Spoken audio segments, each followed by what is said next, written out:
Sweet little boy, Johnny, sweet little boy.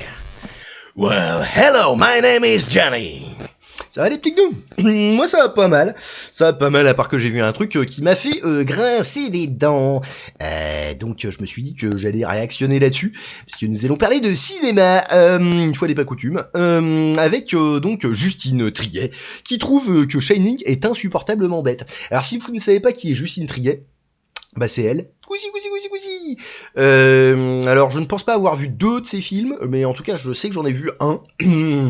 Ça s'appelait Sibylle. C'était avec Virginie Efira, Adèle Krapadopoulos et le mec qui est mort là, Gaspard Ulliel. Que dire, c'est un film qui a laissé moins de traces dans mon esprit que ma dernière Nemimol n'en a laissé dans mon slip. C'est un truc pour faire brander les branleurs de la jungle équatoriale. Voilà. Donc, la Palme d'Or du 76e Festival de Cannes a été remise à la française Justine Triet pour Anatomie d'une chute. Film de procès, drame conjugal, thriller neigeux, son œuvre et tout cela, et bien plus encore. La réalisatrice et co-scénariste, 3e femme à recevoir ce prix, a accordé à l'Obs une interview dans laquelle elle évoque les 3 films qui l'ont plus ou moins inspiré. 3 films à revoir d'ici la sortie du sien le 23 août prochain. Alors, ça dit quoi? Je vais vraiment rentrer dans tous les micro-détails. Et les micro-détails. Pour moi, le prétexte pour parler du couple. Ouais. Et pour rentrer dans le Tiens, cerveau on va mettre le de cette femme filtre. qui sera accusée de meurtre, le meurtre de son mari. Bon, du piano, des plans lents, un peu flou j'ai l'impression. C'est la patte artistique. C'est quoi ça? C'est un carreau gelé on dirait. Ok. Non, quand c'est flou c'est voulu. Hein. Alors, Autopsie d'un meurtre d'Otto Preminger. Putain, je l'ai vu il y a longtemps celui-là. Je m'étais emmerdé. I have a dream. Bon, j'étais un peu jeune, peut-être pour regarder ce genre de trucs là. Ce qui m'impressionne pour une raison très précise, c'est que on passe, je crois, près d'1h30 vraiment dans la salle d'audience, sans s'emmerder une seule seconde. Et... Ah ouais, mais attends, non. Si tu veux voir un film qui se passe dans une salle d'audience et on s'emmerde pas, moi je m'étais moins emmerdé dans 12 hommes en colère. Hein. Ouais, mais c'est trop connu, c'est trop consensuel, j'avoue. Nah, c'est pas bien. Sinon, qu'est-ce qu'il y a un peu moins connu? Jugez-moi coupable. Tiens, de Sidney Lumet, c'est pas un demi-manche lui. Ouais, bon, ok, il y a Vin Diesel dedans, donc c'est peut-être trop consensuel ça aussi. Mais bon, Vin Diesel, il est très bien là-dedans. Et il a des cheveux en plus. Alors, rien que pour la curiosité, ça mérite. Puis il y a même le nain de Game of Thrones dedans. Oui, on dit personne de petite taille. Va te faire enculer, Jean-Eudes. Voilà. Puis c'est tiré d'une histoire vraie. Non, le film est bien, franchement, c'est cool. Mais on s'emmerde pas. Qu'est-ce qu'il y a d'autre? Alors, qu'est-ce que ça raconte? Oh non, mais m'appelez pas maintenant. Il y a une partie, la partie vraiment procès, où je trouve que c'est une modernité délirante pour l'époque. Modernité délirante pour l'époque, ça veut rien dire, mais ça sonne bien. Les premières références, en fait. Les références, ah oui, il faut des références hein, pour faire des trucs. Si on se réfère pas à des trucs qui ont été faits par des mecs qui savent faire des trucs, bah on n'est pas capable de prouver qu'on peut faire des trucs. Donc bah on fait pas de trucs. Hein, c'est à ça que ça sert les références, pas à faire des trucs, à prouver qu'on est capable de le faire et qu'on connaît des trucs. Puis à se la péter aussi. Alors scène de la vie conjugale d'Ingmar Bergman. J'ai revu scène de la vie évidemment. Conjugale, je sais plus à quel moment. Ouais, Bergman, putain, si t'as envie de te pendre, c'est vraiment le genre de truc à voir. Hein. Bon, au niveau des mais c'est lent. Ah là, il manque plus que un tic-tac d'horloge là qui dit oui, qui dit non. Oh là. Mais qu'est-ce qu'il y a?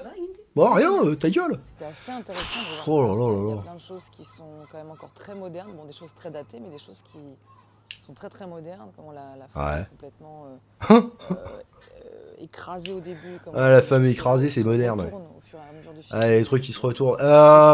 Si tu veux voir des femmes écrasées et des trucs qui se retournent, va sur Jackie et Michel. Hein.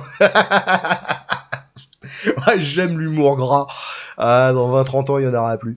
Ouais, c'était passionnant de regarder ça et Et de revoir ça maintenant aussi, Ouais. parce que je trouve que quand on regarde des films Bergman, j'ai jamais la même sensation. Ah bah ouais, mais c'est parce que t'as pas toujours le même traitement pour ta dépression, c'est normal. Ça fait pas le même effet. Non, mais Bergman est très bon dans les relations humaines et les relations de couple en général. C'est vrai que... Le Voilà. côté vraiment bataille dans le couple et Bagarre. bataille... Mais bon, théorique c'est aussi chiant, sur Bergman, la c'est manière long, de vivre putain, si ensemble, c'est pour déprimer, des c'est vrai films que moi, de c'est pas Bergman, mon ça délire. Bergman.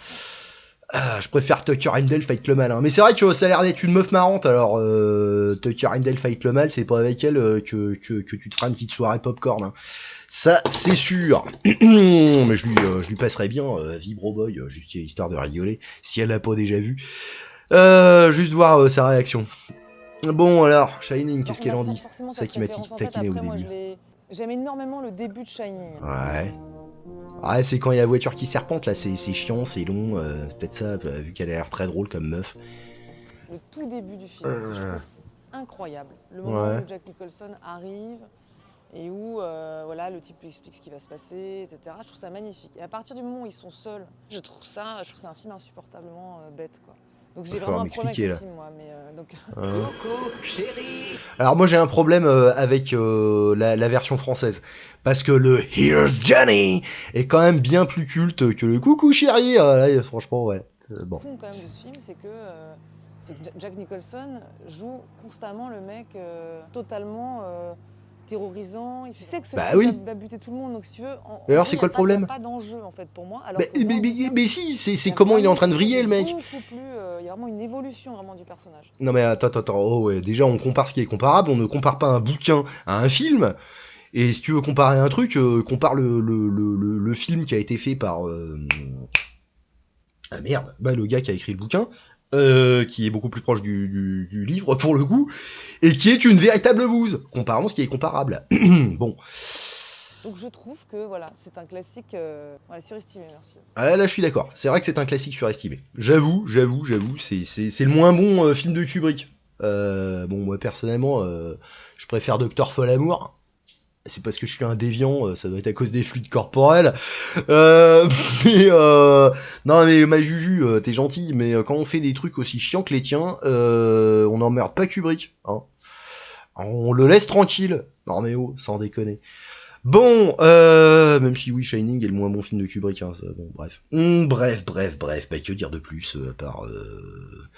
Vibro Boy t'offre un grand voyage vers l'inconnu.